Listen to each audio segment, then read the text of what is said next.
Après 2 semaines positives, Wall Street ouvre en baisse. Enfin, on respire. Aujourd'hui, on va regarder ensemble ce qui se passe sur S&P 500. On va regarder un petit peu un article hyper intéressant qui parle de ce qui se passe aux États-Unis. Si c'est votre première fois sur cette chaîne YouTube, n'hésitez pas à vous abonner, n'hésitez pas à cliquer et faire un petit like et des commentaires. Avant toute chose, hyper important, je tiens à souligner que je ne suis ni un conseiller financier ni un professionnel du trading. Les contenus présentés sur cette chaîne YouTube sont fournis à titre informatif et divertissant uniquement. Si toutefois vous souhaitez investir sur les marchés boursiers, je vous oriente vers un professionnel qui pourra vous éclairer dans votre prise de décision. Alors, petit article, aujourd'hui on ne va pas forcément s'attarder sur S&P 500, on va juste regarder cet article-là. Donc pas d'analyse technique aujourd'hui, mais on aura suffisamment dans cet article-là. New York, la bourse de New York a ouvert en baisse mardi, reprenant son souffle après plus de 2 semaines de galop dans l'attente du compte-rendu de la dernière réunion de la Banque centrale, la Fed, et des résultats du géant des semi-conducteurs Nvidia après la clôture.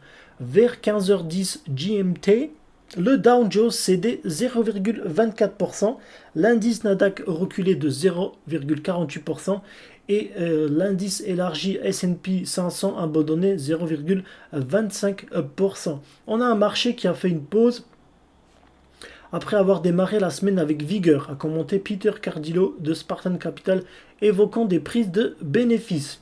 Le S&P 500 a enregistré lundi sa 14e séance positive en 16 journées de bourse. La tendance n'est pas négative, a renchéri dans une note Patrick O'Hare de Briefing.com. Pour qui l'orientation générale des indices reste à la hausse. On consolide seulement après une longue chevauchée avant ce qui sera forcément un événement de nature à faire bouger le marché.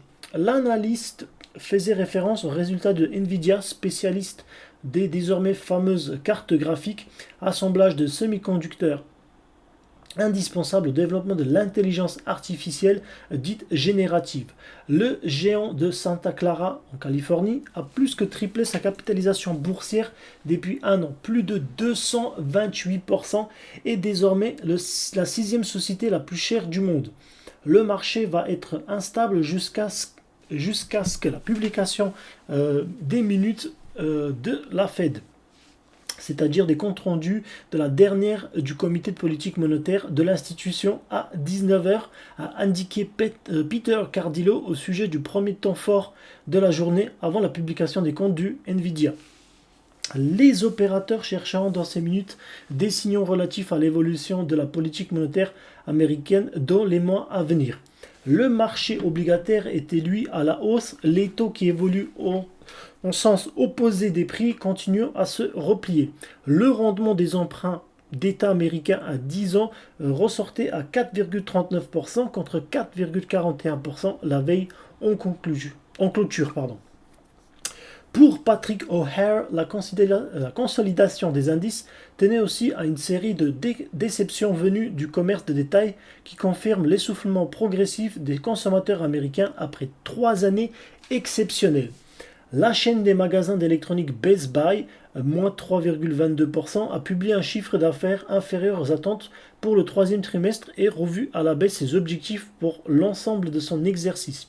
Le directeur général Corey Barry a fait état d'une demande encore plus inégale et difficile à prévoir que prévu et évoqué des consommateurs à la recherche d'affaires et de promotion. Ce qui est normal finalement, quand vous êtes dans une période où il y a l'inflation, l'objectif des consommateurs, c'est de trouver des prix plus bas, des prix plus intéressants pour eux, puisque finalement, s'ils perdent du pouvoir d'achat, ils sont dans la recherche absolue de quelque chose qui est plus bas en termes de prix. Si les ménages perdent des prix, automatiquement, on ne va pas chercher non plus à aller dans le luxe, et on l'a vu aussi même avec LVMH. Alors, autre enseigne a baissé ses projections, la chaîne de bricolage Lowe's, moins 2,87%, qui anticipe un repli de son chiffre d'affaires d'environ 5% sur un an, contre une fourchette comprise entre 2 et 4% jusqu'à ici. Nouvelles estimations plus modestes aussi pour le réseau des grands magasins Kohl's, moins 13,31%, qui voit ses ventes se contracter jusqu'à 4% sur l'année. Ces mauvais chiffres ont été partiellement compensés par les performances de plus petits acteurs tels que le label prêt-à-porter Abercrombie et Fitch, moins 8,20%, qui s'attend à un quatrième trimestre en forte croissance, ou la chaîne de boutiques d'équipements sportifs Dick's Sporting Goods, plus 10,27%. La plateforme des réunions vidéo Zoom se repliait de 2,46% malgré des résultats supérieurs aux attentes et un relèvement des prévisions annuelles. Alors, donc on est plutôt dans un contexte attentiste, on va dire ça comme ça. Finalement, on est allé sur pendant presque 2 semaines, on était vraiment sur un aspect hyper positif. Aujourd'hui, on est plutôt attentiste. On va attendre ce qui va se passer aujourd'hui aux États-Unis à 19h. Donc il faut savoir qu'on est 19h ici, donc on est à on est à -6 pour New York et on est à -9 pour Los Angeles.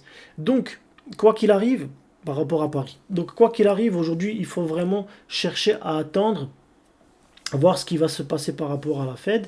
Et il faut aussi se dire que finalement, si vous avez réussi pendant ces 2 semaines à profiter de l'indice qui était plutôt positif, qui était plutôt sur une tendance haussière, tant mieux.